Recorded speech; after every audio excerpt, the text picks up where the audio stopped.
You know how to interpret the appearance of the sky, but you cannot interpret the signs of the times.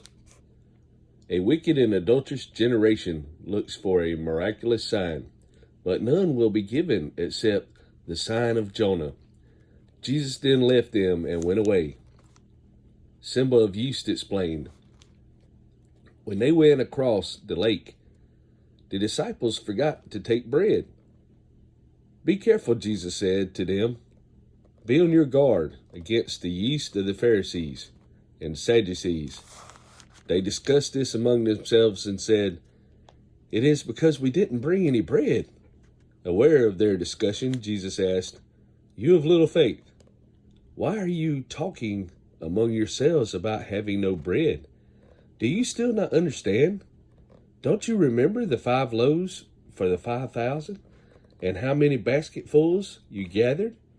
Or the 7 loaves for the 4,000? And how many basketfuls you gathered? How is it you don't understand that I'm not talking to you about bread?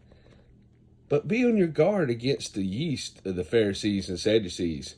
Then they understood that he was not telling them to guard against the yeast used in bread, but against the teachings of the Pharisees and Sadducees. Peter's confessions of Christ.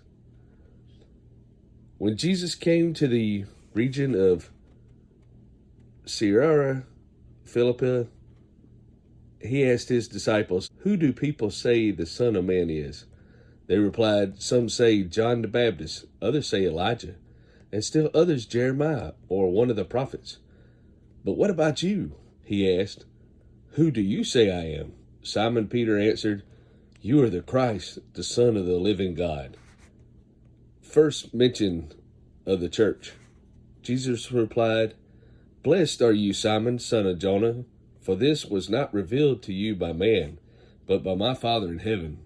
And I tell you that you are Peter, and on this rock I will build my church, and the gates of Hades will not overcome it. I will give you the keys of the kingdom of heaven. Whatever you bind on earth will be bound in heaven, and whatever you loose on earth will be loosed in heaven. Then he warned his, or Messiah. Peter means rock.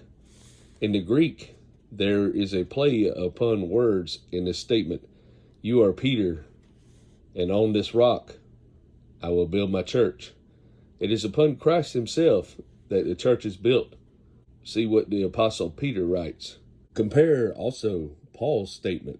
The word church, from a verb meaning to call out, is used of any assembly and in itself applies no more than a gathering of people who have been called forth. The town meeting in Ephesus and Israel called out of Egypt and assembled in the wilderness. Israel was a church, but not in any sense the New Testament church.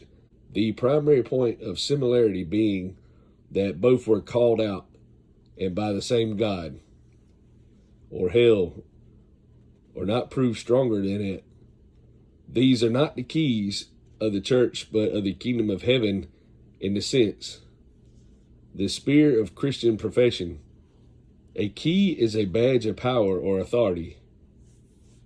The apocalyptic history explains the limits this trust, or it was Peter who opened the door of Christian opportunity to Israel on the day of Pentecost, and to Gentiles in the house of Cornelius. There was no assumption by Peter of any other authority in the council. James, not Peter, seems to have presided.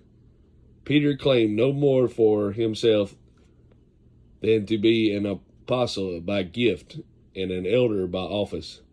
The power of binding and loosening was shared, and the apostles and other believers. An illustration of Peter's use of this authority as related to forgiveness is given in Acts. See also Paul's use of it. The keys of death and the place of departed spirits are held by the Lord Jesus Christ alone, or have been. The disciples had been proclaiming Jesus as the Christ, the covenant king of the kingdom, promised to the Jews and at hand. The church, on the contrary, must be built upon testimony to him.